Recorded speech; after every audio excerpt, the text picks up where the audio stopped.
美国的限制又来了。最近，美国暂停向中国出口包括喷气发动机在内的部分关键技术，矛头直指中国的国产大飞机项目，尤其是商飞 C919。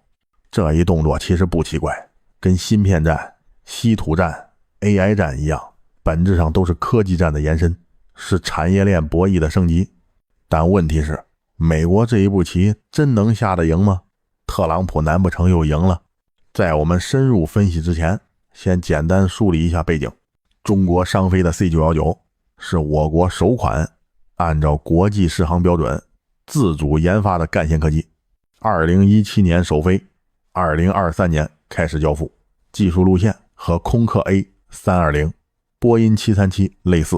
定位载体单通道干线客机，是未来几十年民航市场的主力。但一直存在的问题是，这款国产大飞机虽然外壳、气动设计是自己的，但很多核心零部件却来自国外，特别是发动机。目前使用的是 LEAP-1C 发动机，由美国机翼和法国赛峰合资生产，这可以说是这架飞机的主心骨了。所以美方一刀下去，等于对中国的民航发展卡脖子了。美国纽约时报披露，美国商务部暂停部分对中国商飞的出口许可证审查，涉及的正是用于 C919 的关键技术，包括发动机和 EDA 软件等。简单说就是发动机不卖了，你 C919 想交付就卡住；芯片设计工具不卖了，你航空电子设备、雷达、信号系统就跟不上；高端化学品和机械设备也要限制，整个航空产业链可能遭遇精密制裁。背后的逻辑也很清晰，中国的 C919 不仅是民航项目，更是挑战波音、空客这两家航空双雄的战略性武器。C919 要是飞起来，拿下本国市场不说，将来一旦出口，波音日子就难过了。而波音背后是美国巨大的政治与经济利益，美国的算盘是用出口禁令延缓中国大飞机崛起的步伐，用不给你核心部件的方式把你拴在中游环节，永远做个组装者，这是美国的管用手段了。但面对这一招，釜底抽薪，中国业内并没有恐慌。你要说影响肯定有，但要说打断我们的发展进程没那么容易。 C919 使用 LEAP-1C 没错，但中国早就在研发自己的大飞机发动机，项目代号 CJ1000A， 由中国航发研制，虽然目前还在测试阶段，试验台验证也在推进。再一个，替代路线不是空谈，芯片设计工具 EDA 中国已经有了成果，华为在2023年就宣布完成部分 EDA 自主工具开发，而国内多家 EDA 厂商股票在这次制裁传出后集体上涨，这就是市场的信心。航空材料、精密机床、高温合金，中国都在搞自主替代，速度比想象中快。美国这招反而加速中国全链路国产化，这是一种产业封锁反催熟的现象。你卡住我发动机，我就从源头全链打通；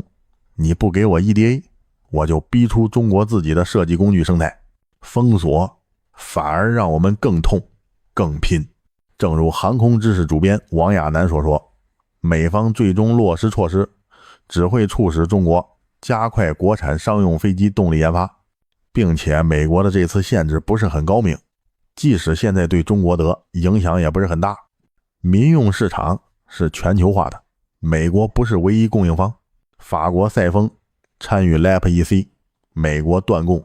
未必能直接让它退出。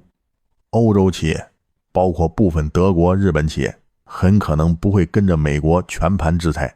法国总统马克龙都亲自来中国推销空客飞机，谁也不想放弃这个大市场。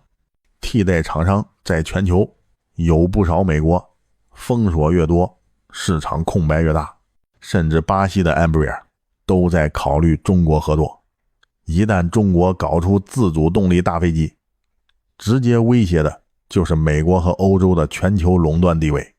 市场倒逼创新，一旦需求锁定，自主研发就有基础。中国每年客运增长航空公司换飞机，支线飞机和干线飞机大量需求，市场加国家支持的双轮驱动足以培育出新技术。不过这次美国封锁 C919 发动机确实是个警钟，但它也释放一个更深的信号，产业自主权不能靠别人松口，只能靠自己硬闯。过去几十年，我们已经经历过无数次被卡的经历，两弹一星，靠别人吗？靠自己熬出来的。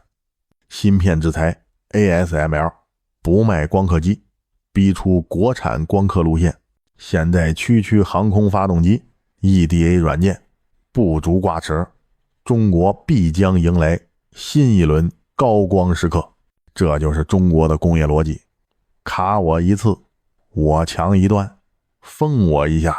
我突一层。未来 C919 用上国产发动机那一天，大概率就是美国悔不当初的时刻。